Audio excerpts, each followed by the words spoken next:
Hey guys, welcome back to my channel so स्वरनी। तो आज का टॉपिक है राइबोजाइम। तो राइबोजाइम क्या होता है, ये राइबोजाइम में हमें क्या क्या देखना है। फर्स्ट है इंट्रोडक्शन, फिर उसके डेफिनेशन के बारे में। थर्ड है हिस्ट्री, यानी जो राइबोजाइम है उनकी खोज कैसे हुई वो हम देखेंगे।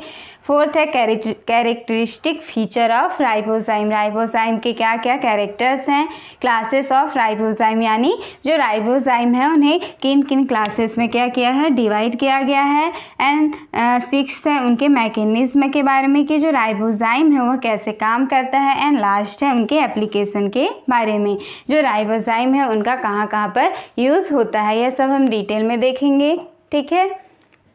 फर्स्ट हम देखते हैं इंट्रोडक्शन, यानी राइबोजाइम क्या है। तो राइबोजाइम को हम देखें तो सबसे पहले यह दो शब्दों से मिलकर बना है। पहला क्या हो गया, राइबो। तो राइबो का क्या हो जाएगा, राइबो न्यूक्लिक एसिड, यानी RNA, राइबो न्यूक्लिक एसिड, जिसको हम क्या कहते हैं, RNA। और जाइम का क्या हो जाएगा, एंजाइम, ठीक है।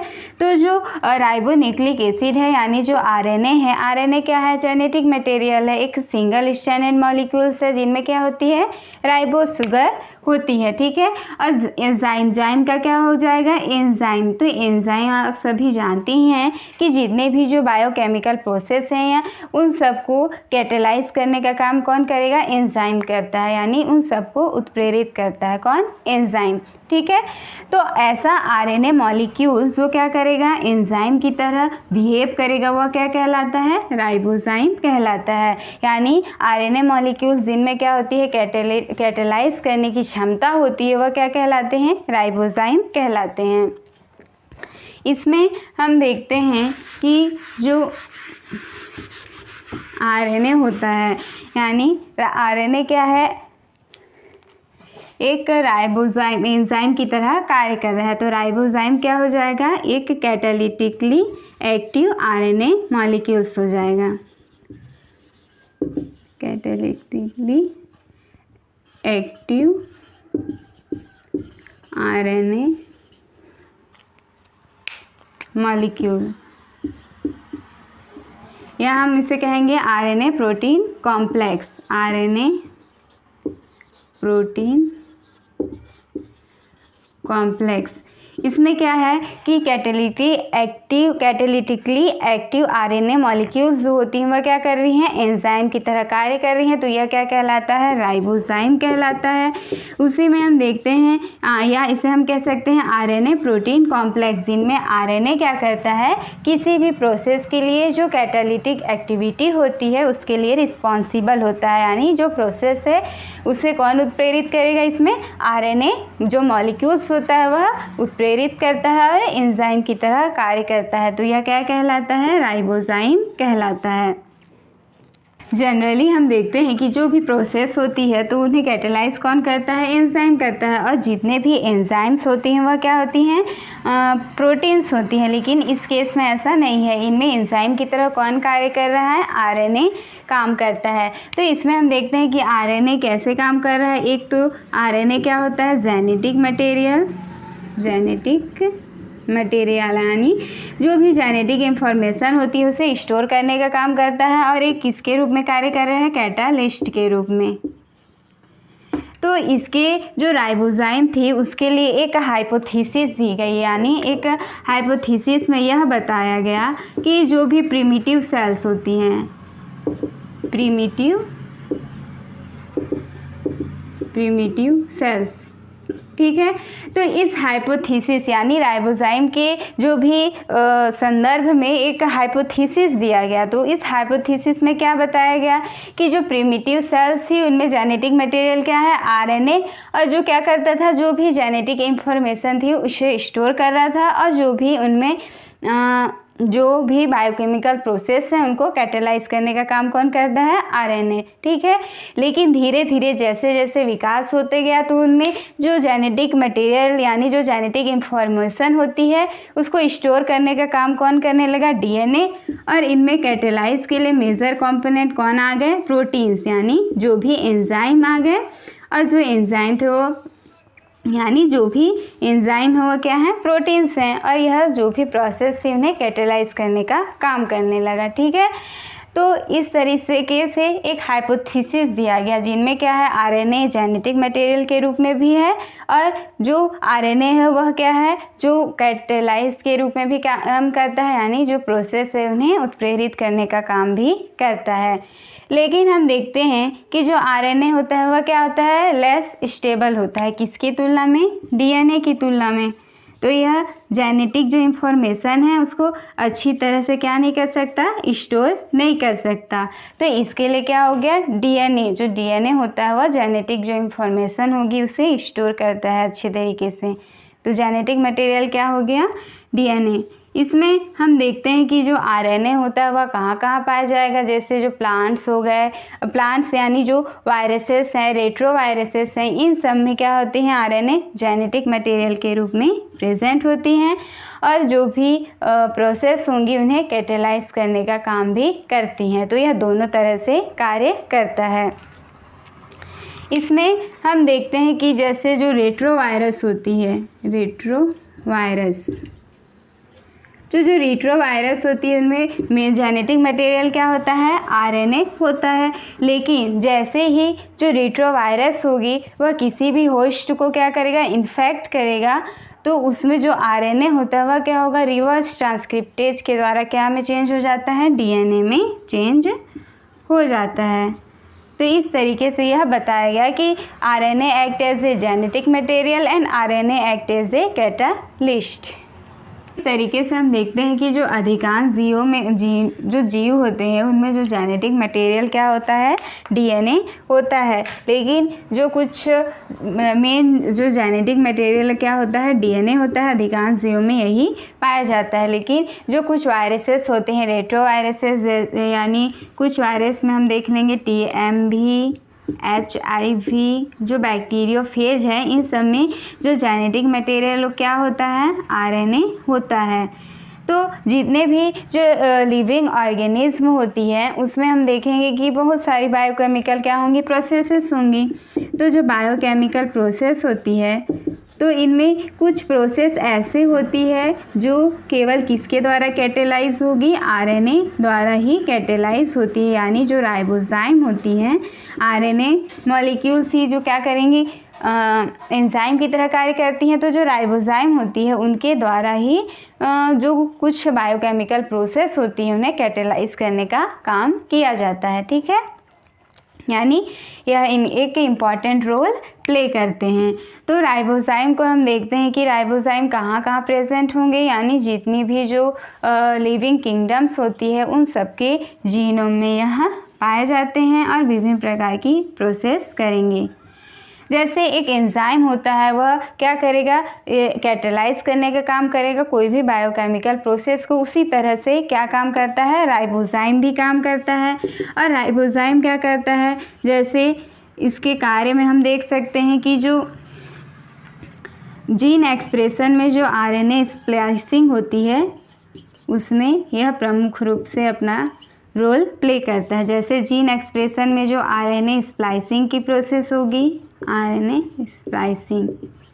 आरएनए स्प्लाइसिंग यानी जो प्रीकर्सर आरएनए होती हैं उनसे मैच्योर आरएनए बनाने के लिए कौन हेल्प करता है, राइबोजाइम ही हेल्प करता है। तो इस तरीके से क्या कर रहा है, एक एंजाइम की तरह यह कार्य करता है। और यह कहाँ कहाँ पाया जाएगा, जो राइबोजाइम होता है वह विभिन्न लिविंग ऑर्गेनिज्म, प्रोकैरियोट्स में, प्रोकैरियोट्स, यूकैरियोट्स हो गए, यूकैरियोट्स, जो वायरस हो गए, वायरस, और जो वायरॉइड्स होती हैं इन सब में यह राइबोजाइम पाए जाते हैं। नेक्स्ट है डेफिनेशन। तो डेफिनेशन में एक बार बता देती हूँ क्या लिखा हुआ है। The ribozyme, ribonucleic acid enzyme, is an RNA molecule that is capable of performing specific biochemical reaction similar to the action of protein enzyme. यानी राइबोजाइम क्या है, ribonucleic acid enzyme RNA molecules है। राइबोजाइम एक RNA molecules है जो क्या करते हैं, एक प्रोटीन एंजाइम की तरह, यानी जो प्रोटीन एंजाइम की तरह किसी भी जो स्पेसिफिक बायोकेमिकल रिएक्शंस होती हैं उन्हें कैटेलाइज करने में क्या होती है, कैपेबल होती है, सक्षम होती है। तो जो राइबोजाइम क्या होता है, आरएनए मॉलिक्यूल जो क्या करेगा, एक एंजाइम की तरह, जो प्रोटीन एंजाइम होती है उनकी तरह कार्य कर सकता है, उनके की तरह कार्य करने में क्या होता है, कैपेबल होता है, सक्षम होता है। सबसे पहले हम देखते हैं राइबोजाइम की हिस्ट्री में। जो 1967 में जो कार्ल वॉस थे, फ्रांसिस क्रिक एंड जो लेस्ली ऑर्गेल, इन्होंने क्या किया था, यह एक सुझाव दिया था कि जो आरएनए होती है वह क्या होती है, कैटेलिस्ट के रूप में कार्य कर सकती है। उसके बाद हम देखते हैं थॉमस चेक। तो थॉमस चेक थे 1983 में। तो इन्होंने किस पे स्टडी किया, जो टेट्राहाइमिना थर्मोफिला। टेट्राहाइमिना थर्मोफिला क्या है, एक सिलिएटेड प्रोटोजोआ है। तो इसमें ये क्या कर रहे थे कि जो आरएनए यानी जो प्री आरएनए होती है उसकी स्प्लाइसिंग कैसी होती है, प्री आरएनए में जो इंट्रॉन्स होती हैं, इंट्रॉन, उनका एक्सीजन कैसे होता है, यानी इनमें स्प्लाइसिंग रिएक्शन कैसे होती है, उनका क्या कर रहे थे, स्टडी कर रहे थे। तो उन्होंने क्या किया, इनमें एक एक्सपेरिमेंट किया, किसमें, जो टेट्राहाइमिना थर्मोफिला है उनमें अपना एक्सपेरिमेंट किया। तो सबसे पहले इन्होंने अपने एक्सपेरिमेंट में जो थर्मोफिला यानी जो टेट्राहाइमिना थर्मोफिला प्रोटोजोआ है उसके प्री आरएनए को क्या किया, आइसोलेट किया। प्री आरएनए को क्या किया, आइसोलेट किया, जिसका साइज कितना था, 7 kb का, 7 kb 5'3। तो इसका क्या किया, इलेक्ट्रोफोरेसिस किया, तो 7 kb का। इसके बाद इन्होंने इसे क्या किया, एक टेस्ट ट्यूब में रख दिया। ठीक है, जो प्री आरएनए है उसे क्या कर दिया, एक टेस्ट ट्यूब में रख दिया, और पुनः 10-15 दिनों के बाद फिर जब इनका क्या किया गया, इलेक्ट्रोफोरेसिस किया गया, यानी जो प्री आरएनए थी उन्हें कब 10 से 15 डेज आफ्टर, ठीक है, इनका फिर से क्या किया गया, इलेक्ट्रोफोरेसिस किया गया जो भी प्री आरएनए थे। तो इनमें जो इलेक्ट्रोफोरेसिस करने पर इन्हें 2 बैंड दिखाई दिए, जो एक क्या थे 4.4 kb के और एक क्या थे 2.6 kb के। तो इनमें जो प्री आरएनए था वो क्या हो गया, 2 टुकड़ों में बट गया, एक 4.4 kb का, एक 2.6 kb का, यानी इनमें सेल्फ स्प्लाइसिंग की क्रिया हो गई, जिनमें जो 4.4 kb क्या हो गया, एक्सॉन, यानी यह क्या हो गया, अब जो प्री आरएनए था वह क्या हो गया, मैच्योर आरएनए में चेंज हो गया, मैच्योर आरएनए, जो कितना है 4.4 kb का, और यह क्या है, इंट्रॉन, जो क्या है, नॉन कोडिंग सीक्वेंस है। ठीक है, तो उन्हें यह लगा कि इनमें किसी भी कंटामिनेशन के कारण हो सकती है, कि कोई एंजाइम यानी कंटामिनेशन की वजह से क्या हो गया, यह 2 टुकड़ों में बट गए। तो इन्होंने फिर से क्या किया, अपने एक्सपेरिमेंट को दोहराया और उनका क्या किया, प्रोटीएज ट्रीटमेंट किया, जिससे कोई भी कंटामिनेशन ना हो। तो उनके पुनः एक्सपेरिमेंट के बाद भी उन्हें फिर से 2 बैंड प्राप्त हुए, जिनमें एक 4.4 kb का और 2.6 kb का था। तो उन्होंने यह अनुमान लगाया कि जो इसमें आरएनए मॉलिक्यूल्स हैं वह क्या कर रहे हैं, खुद ही स्प्लाइसिंग की क्रिया कर रहे हैं, यानी जो आरएनए प्री आरएनए हैं यह क्या कर रहा है, एक एंजाइम की तरह कार्य कर रहा है, और इनमें जो इंट्रॉन्स वाले पार्ट हैं वो क्या हो रहे हैं, बाहर निकल गए, और जो एक्सॉन है वो क्या हो गया, एक दूसरे से लाइगेट हो गए। तो इस तरीके से इनमें क्या होती है, सेल्फ स्प्लाइसिंग की क्रिया होती है। इनमें जो आरएनए मॉलिक्यूल्स था वो क्या कर रहा है, यानी जो एंजाइम की तरह बिहेव कर रहा है, उसे इन्होंने क्या नाम दिया, राइबोजाइम।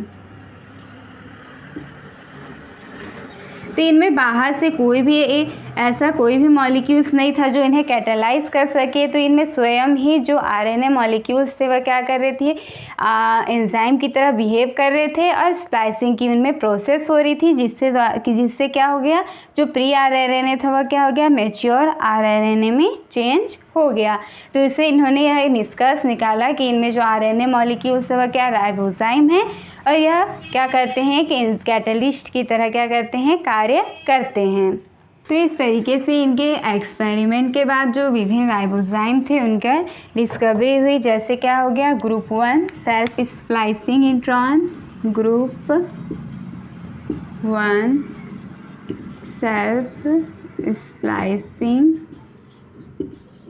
इंट्रॉन। और उसके बाद क्या डिस्कवर किया गया, ग्रुप 2 सेल्फ स्प्लाइसिंग इंट्रॉन, यानी इसकी डिस्कवरी हुई। इसकी इसी तरह और भी राइबोजाइम्स हैं। इसमें हम देखते हैं कि जो सिडनी अल्टमैन थे यह भी क्या किए, इन किस पे स्टडी कर रहे थे, जो ट्रांसफ़र आरएनए है, टीआरएनए है, इन पे इन्होंने क्या किया, स्टडी किया। तो इन्होंने भी एक ऐसा एंजाइम को आइसोलेट किया जिसे हम क्या कहते हैं, आरएनएस-पी।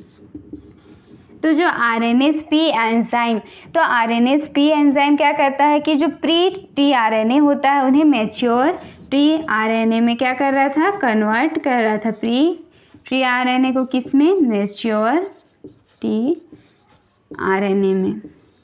तो इस तरीके से इन्होंने भी एक एंजाइम को आइसोलेट किया जिसका क्या नाम है, आरएनएस-पी। यह भी एक तरीका क्या है, राइबोजाइम है। तो जो थॉमस चेक थे और जो सिडनी अल्टमैन थे, इन्हें 1989 में क्या किया गया, इस एक्सपेरिमेंट यानी इस खोज के लिए क्या किया गया, नोबेल प्राइज़ दिया गया। नेक्स्ट है, what properties of RNA molecules make them catalyst, यानी जो आरएनए मॉलिक्यूल्स के ऐसी कौन कौन सी गुण है जिसकी वजह से ये क्या करते हैं, कैटलिस्ट की तरह कार्य करते हैं। तो सबसे पहले हम देखते हैं क्या है, सिंगल स्टैंडर्ड। इसके साथ ही यह क्या होती है, सिंगल स्टैंडर्ड, और इनकी जो लेंथ होती है वह क्या होती है, लॉन्ग होती है। तो सिंगल स्टैंडर्ड और लेंथ लंबी होने के कारण क्या होती है, यह आसानी से 2D या 3D स्ट्रक्चर बना सकते हैं और यह 3D स्ट्रक्चर बना के क्या करते हैं, एक एंडोन्यूक्लियस की तरह कार्य करने लगते हैं, एंडोन्यूक्लियस की तरह कार्य करने लगती हैं। इसी तरीके से हम देखते हैं कि जो आरएनए मॉलिक्यूल्स होती हैं वह प्रोटीन की हेल्प से भी, यानी जो प्रोटीन्स होती हैं उनकी हेल्प से भी किसी रिएक्शन को कैटेलाइज करने का काम करती है। इसके साथ ही जैसे जो प्रोटीन एंजाइम होती हैं वह अपने प्रोसेस के लिए किसका यूज़ करती हैं, कई जो एंजाइम्स होती हैं वह मेटल आयंस का यूज़ करती हैं। तो इसी तरीके से जो कई राइबोजाइम होती है, यानी जो आरएनए कैटलिस्ट होती हैं, वह भी क्या करती हैं, मेटल आयंस का यूज़ करती है। तो हम देख सकते हैं कि इन सब प्रॉपर्टीज़ की वजह से जो आरएनए है वो क्या होता है, कैटलिस्ट की तरह कार्य कर सकता है। इसमें अगर हम जो एक राइबोजाइम है जिसका क्या है 3D स्ट्रक्चर देखें, या किस टाइप का राइबोजाइम है, हैमरहेड राइबोजाइम। तो इस तरीके से यह राइबोजाइम होता है जो 3D स्ट्रक्चर भी बना सकता है और किसकी तरह बिहेव करने लगता है, एंडोन्यूक्लियस की तरह यह कार्य कर सकता है। नेक्स्ट हम देखते हैं कैरेक्टरिस्टिक फीचर ऑफ राइबोजाइम, यानी राइबोजाइम है उनके क्या क्या कैरेक्टर्स हैं। तो राइबोजाइम क्या है, एक ऐसा एंजाइम जो क्या करता है, सबस्ट्रेट के रूप में किसका यूज़ करता है, आरएनए का यूज़ करता है। नेक्स्ट हम देखते हैं आरएनए, यानी जनरली हम देखते हैं कि जो भी एंजाइम होते हैं वह क्या होती हैं, प्रोटीन्स होती हैं, लेकिन राइबोजाइम क्या है, ये प्रोटीन ना होकर क्या होता है, आरएनए मॉलिक्यूल्स होता है।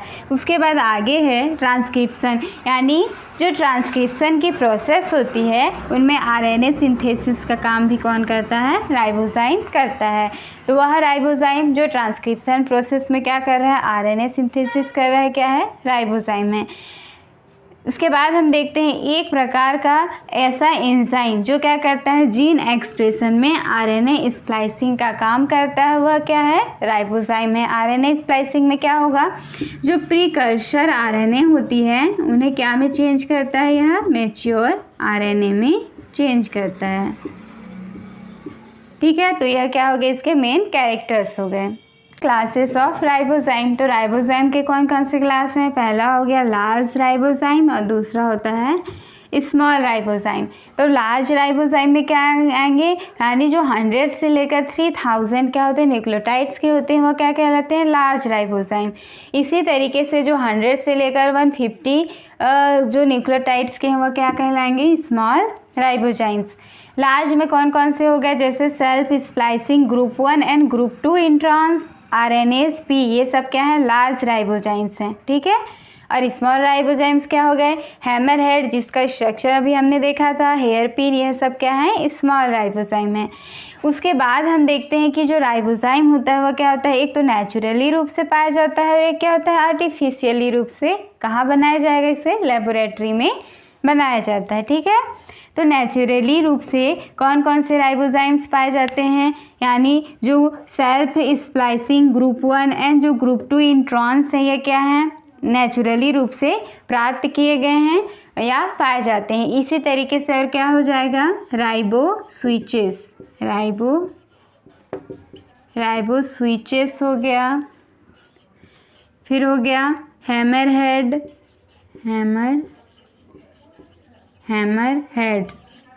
और हो गया हेयर पिन। इसके बाद पेप्टाइडल ट्रांसफरेज RNase P, ठीक है। तो इसके अलावा और भी राइबोजाइम्स जो क्या है नेचुरली रूप से पाए जाते हैं। उसके बाद सेकेंड हम देखते हैं आर्टिफिशियल राइबोजाइम। तो RNA को हम देखते हैं कि इसका डुअल नेचर होता है, एक तो क्या, एक कैटलिस्ट की तरह कार्य करते हैं और एक क्या, जेनेटिक मटेरियल के रूप में। तो इनके इसी नेचर के कारण जो राइबोजाइम है उन्हें क्या किया है, लेबोरेटरी में बनाया गया है। तो इसमें कौन कौन से राइबोजाइम है, जैसे लेटजाइम्स हो गया, लाइगेज राइबोजाइम हो गया, एलोस्टेरिक राइबोजाइम हो गया, यह सब क्या है, आर्टिफिशियल राइबोजाइम है। नेक्स्ट है मैकेनिज्म। तो इसमें सबसे पहले हम देखते हैं ग्रुप 1 इंट्रॉन स्प्लाइसिंग राइबोजाइम के बारे में। यह क्या है, एक self splicing group 1 intron self splicing ribozyme है। तो यह कैसे काम करता है, यह कहाँ कहाँ पाया जाएगा, जो बैक्टीरिया होती हैं, जो लोअर यूकैरियोट्स होती हैं और जो हायर प्लांट्स होती हैं, इन सब में यह राइबोसोम पाया जाता है, ठीक है। तो इसमें हम देखते हैं सबसे पहले क्या है, यह प्रीकर्सर RNA है, जिसमें क्या है, यह एक्सॉन सीक्वेंस है, ये वाला क्या है, इंट्रॉन सीक्वेंस, और ये क्या है, एक्सॉन सीक्वेंस। इंट्रॉन क्या होता है, नॉन कोडिंग रीजन होता है और एक्सॉन क्या होता है, कोडिंग रीजन होता है। तो इनमें जो इंट्रॉन्स होती है उन्हें क्या किया जाता है, स्प्लाइस किया जाता है, यानी इंट्रॉन्स की स्प्लाइसिंग होती है। तो इसमें इंट्रॉन्स की स्प्लाइसिंग कैसे होती है वो हम देखेंगे। तो इस प्रोसेस के लिए एक ग्वाइनोसिन रेजिड्यू कोफैक्टर की आवश्यकता होती है, जो किसकी तरह कार्य करता है, न्यूक्लियोफाइल के रूप में काम करता है, ठीक है। और न्यूक्लियोफाइल क्या होता है, न्यूक्लियोफाइल वह होता है जो या तो इलेक्ट्रॉन देकर या लेकर क्या करता है, एक नया केमिकल बॉन्ड बना सकता है, वह क्या कहलाता है, न्यूक्लियोफाइल कहलाता है। और इनमें न्यूक्लियोफाइल के रूप में कौन काम कर रहा है, ग्वानिन रेजिड्यू काम करता है, ठीक है। तो इसमें हम देखते हैं जो ग्वाइनोसिन होता है उसका जो 3' जो ग्रुप होता है वह सबसे पहले कहाँ अटैक करता है, जो इंट्रॉन वाला पार्ट है इसके 5'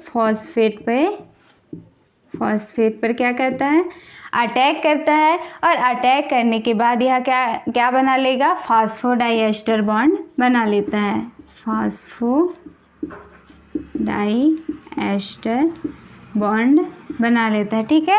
यह जो ग्वाइनोसिन रेजिड्यू है जिसका 3' ग्रुप क्या करेगा, 5' फॉस्फेट पर अटैक करके फास्फोडाइएस्टर बॉन्ड बना लेता है, ठीक है। उसके बाद क्या करता है, जो एक्सॉन का हम देखेंगे कि ये क्या है, 5' एंड है, तो यह क्या होगा, 3' एंड होगा।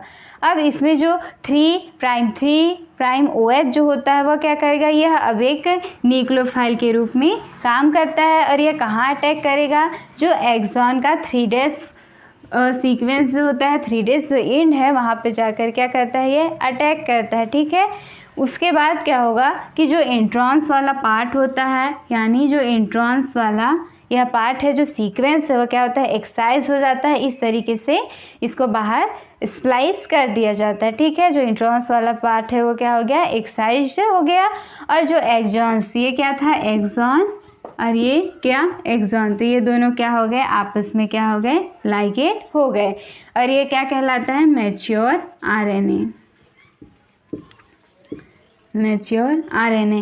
तो इस तरीके से जो group one intron self splicing जो राइबोजाइम है, उससे क्या होता है, जो प्री आरएनए होता है वो क्या, मैच्योर आरएनए में चेंज हो जाता है। आगे हम देखते हैं दूसरे राइबोसोम क्या हो गया, ग्रुप 2 इंट्रॉन स्प्लाइसिंग राइबोजाइम, तो जो यह राइबोजाइम होता है वह कहाँ कहाँ पाया जाएगा, जो बैक्टीरिया, फंजाई, प्लांट्स, प्रोटिस्ट और जो एनेलिड वर्म होती हैं, तो इनके जो माइटोकॉन्ड्रियल और जो क्लोरोप्लास्ट जीनोम होती हैं उनमें यह इस प्रकार के जो राइबोजाइम होते हैं वह पाए जाते हैं, ठीक है। तो यह कार्य कैसे करता है उसमें हम देखेंगे। यह क्या है, 5' एक्सॉन सीक्वेंस है या 3' एक्सॉन सीक्वेंस है, ये इंट्रॉन सीक्वेंस है। तो इनमें जो इंट्रॉन है उनका एक्साइज किया जाएगा। तो इनमें क्या होता है कि जो एडेनोसिन होती हैं, एडेनोसिन 2' यह क्या करते हैं, एक न्यूक्लियोफाइल के रूप में काम करते हैं। अब यह क्या करेगा, जो न्यूक्लियोफाइल होगा वह सबसे पहले जो 5' स्प्लाइस साइट होती है वहाँ पर जाकर क्या करता है, इस तरीके से अटैक करता है, जिसकी वजह से जो इंट्रॉन सीक्वेंस है, ये क्या है, इंट्रॉन सीक्वेंस से एक ब्रांच क्या बना देता है, स्ट्रक्चर बना लेता है, ठीक है। अब जो एक्सॉन होता है, यह क्या है, एक्सॉन, तो एक्सॉन का जो 3' OH होता है वह क्या करेगा, यह न्यूक्लियोफाइल के रूप में काम करेगा, और ये कहाँ अटैक करेगा, यहाँ पर जाकर अटैक करता है, ठीक है। तो इससे जो इंट्रॉन वाला पार्ट होता है वह क्या होता है, लैरिएट स्ट्रक्चर के रूप में बाहर निकल जाता है, और जो इनका एक्सॉन्स होता है वह इस तरीके से लाइगेट हो जाती हैं। तो इससे जो प्रीकर्सर आरएनए होती है वह क्या होती है, मैच्योर आरएनए में चेंज हो जाती है, स्प्लाइसिंग की प्रोसेस होती है। आगे हम एक और राइबोजाइम के बारे में देख लेते हैं, जिसमें हम क्या कहते हैं, RNase-P, जो किसके द्वारा खोजा गया था, जो सिडनी अल्टमैन थे, उन्होंने कब खोजा था, जो tRNA की प्रोसेसिंग के दौरान, ठीक है। तो जो RNase-P है ये क्या है, एक राइबोन्यूक्लियो प्रोटीन है, जिनमें क्या होती हैं, RNA मॉलिक्यूल्स भी होती है, प्लस इनमें क्या होती है, प्रोटीन्स भी होती है, ठीक है। तो जितने भी लिविंग ऑर्गेनिज्म होती है उनमें जो tRNA की प्रोसेसिंग होती है उनके लिए कौन सा एंजाइम रिस्पॉन्सिबल है, RNase-P एंजाइम रिस्पॉन्सिबल होता है, उसके लिए क्या है, एक आवश्यक एंजाइम है। अब हम देखते हैं कि ये जो RNase-P होती है वह किनसे मिलकर बना होगा। तो जो बैक्टीरिया होती है उनमें 1 RNA मॉलिक्यूल प्लस 1 प्रोटीन सब यूनिट, और जितने भी जो यूकैरियोट्स होती हैं उनमें क्या होती हैं, एक RNA मॉलिक्यूल और जो मैनी प्रोटीन कॉम्प्लेक्स होती हैं वह मिलकर क्या बनाते हैं, RNase-P राइबोजाइम बनाते हैं। अब जो RNase राइबोजाइम P जो राइबोजाइम है, इनमें जो प्रोटीन्स होता है, यानी इनमें क्या है, प्रोटीन भी प्रेजेंट है, और प्रोटीन क्या करता है कि जो RNase एंजाइम है और जो tRNA है उनके बीच बाइंडिंग के लिए सुविधा प्रदान करते हैं। इनकी हेल्प से ही क्या करते हैं, इनमें tRNA जो होती है उनसे बाइंड करते हैं, ठीक है।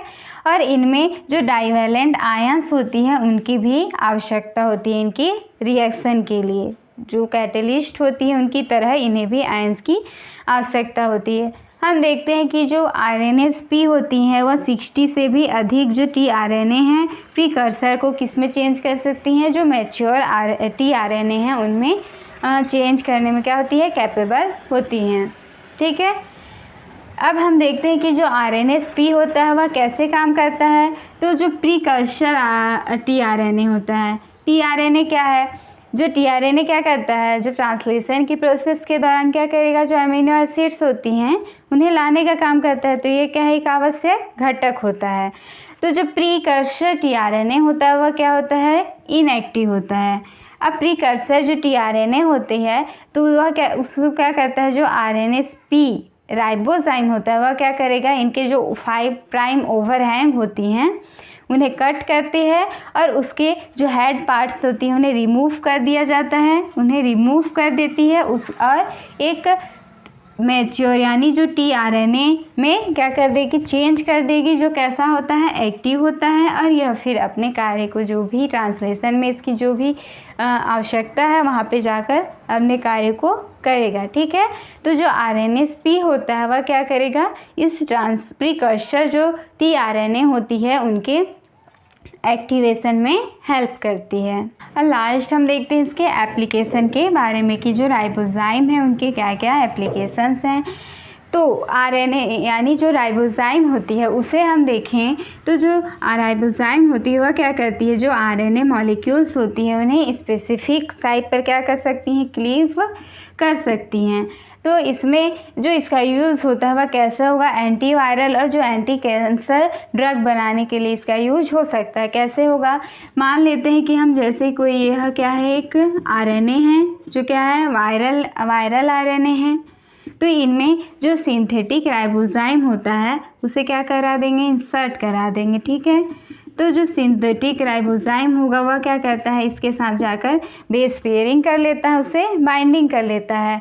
अब जो राइबोजाइम होती है वह कैसे कार्य करेगा, एंडोन्यूक्लियस की तरह कार्य करता है, एंडोन्यूक्लियस। अब जो राइबोजाइम होगा यह क्या है, सिंथेटिक राइबोजाइम, सिंथेटिक राइबोजाइम। तो जो सिंथेटिक राइबोजाइम होता है वह कैसे कार्य करता है, एंडोन्यूक्लियस की तरह कार्य करता है, और जो भी वायरल RNA है उसे इस तरीके से जाकर क्या कर देगा, क्लीव कर देगा, जिससे ये क्या हो जाएंगे, छोटे छोटे टुकड़ों में टूट जाएंगे। अब जब यह टूट जाएंगे तो इनसे किसी भी तरह का कोई भी इन्फेक्शन नहीं होगा, यानी जो भी यह होस्ट में इन्फेक्शन कर रहे थे तो जो सिंथेटिक राइबोजाइम है उनकी हेल्प से इन्हें क्या कर दिया जाएगा, छोटे छोटे फ्रैगमेंट्स में तोड़ दिया जाएगा, जिसकी वजह से ये क्या करेंगे, इन्फेक्ट नहीं कर पाएंगे। तो इसी तरीके से हम इसके द्वारा क्या बना सकते हैं, जो एंटीवायरल और जो एंटी कैंसर ड्रग है उसको भी राइबोजाइम की हेल्प से बनाया जा सकता है। ठीक है, उसके बाद हम देखते हैं कि और भी जो जीनोम वर्क होती हैं उनके स्टडी के लिए भी जो राइबोजाइम होता है वह एक पावरफुल टूल के रूप में कार्य करता है। नेक्स्ट है, अभी हम देखेंगे कि ऐसा किया गया है कि जो फेज़ 1 क्लिनिकल ट्रायल्स में जो एड्स पेशेंट होती हैं, ठीक है, जो एड्स पेशेंट हैं उनके ट्रीटमेंट के लिए किसका यूज़ किया गया है, राइबोजाइम जीन थेरेपी का यूज़ किया गया है। उसी में आगे हम देखते हैं कि एक जीन CS जो क्या होता है, एक सिंथेटिक राइबोजाइम है, और यह क्या करता है, जो HIV RNA होता है उसे क्या करता है, कट करता है। यह HIV RNA को कट करने के लिए क्या है, यह रिस्पॉन्सिबल है, और जो HIV के जो पेशेंट होती हैं उनमें इनका निरीक्षण किया जा रहा है कि यह सच में यह कार्य करता है या नहीं।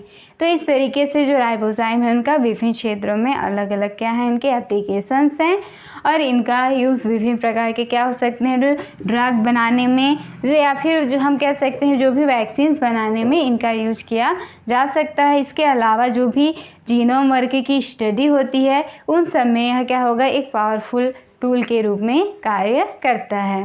अगर आपको यह समझ में आई होगी, आपको वीडियो अच्छी लगी होगी तो प्लीज़ मेरे चैनल को सब्सक्राइब कर दीजिएगा। आप इंस्टाग्राम और टेलीग्राम से भी जुड़ सकते हैं, इसका लिंक भी डिस्क्रिप्शन में दिया हुआ है। Thanks for watching.